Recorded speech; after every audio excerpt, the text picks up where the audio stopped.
Hi, my name's Martin Stead. I'm a career development consultant here at Griffith, and the School of Nursing staff have asked me to talk to you about resumes.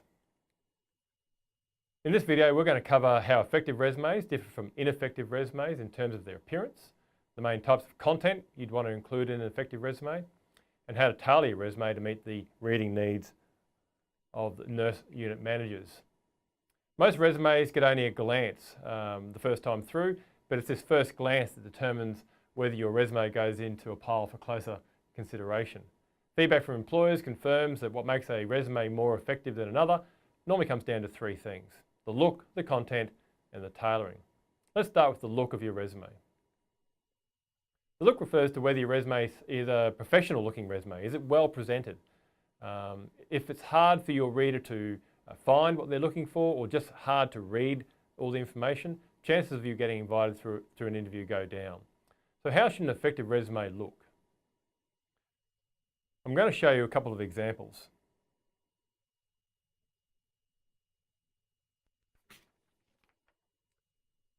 That's a well-presented, professional-looking resume. Well-aligned, good use of headings, it's not cluttered. There's one style of dot point, and that's about it.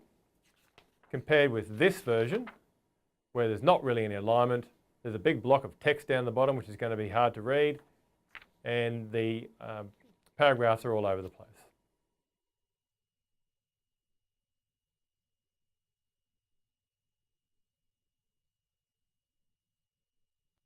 So looking good does help.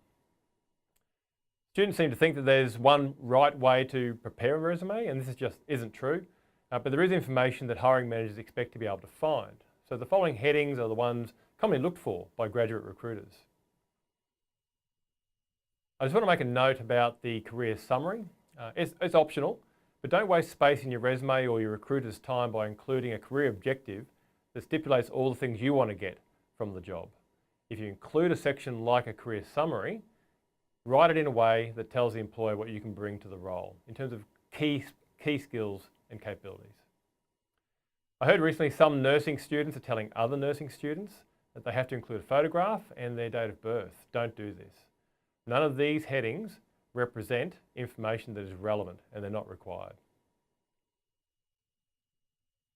How you arrange the content in your resume comes down to what your research tells you is important to your employer. Apart from having your key contact details and maybe a career summary at the top of the first page and your referees at the bottom of the last page, all those other headings are really up for grabs. Nursing graduates, along with just about everyone else, will use something called the reverse chronological method, which simply means the most recent information comes first.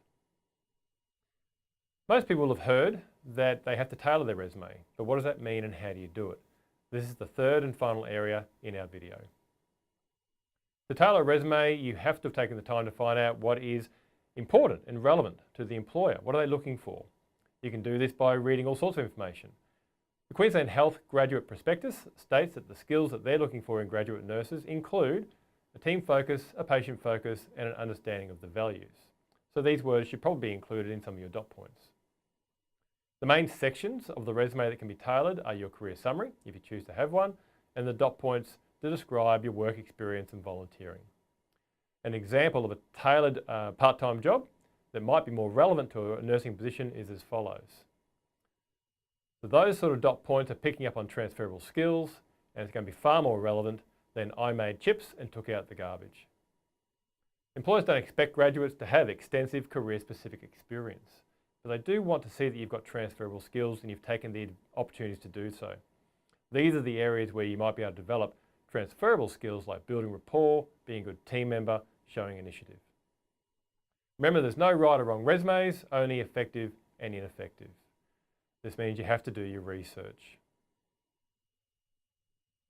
If you have any questions, come and see us at the Careers and Employment Service. You can have your resume reviewed online at the online resume review. And if you have any questions at all about applying for jobs, or you need some help getting ready for that interview, come and see us at Careers and Employment. Good luck.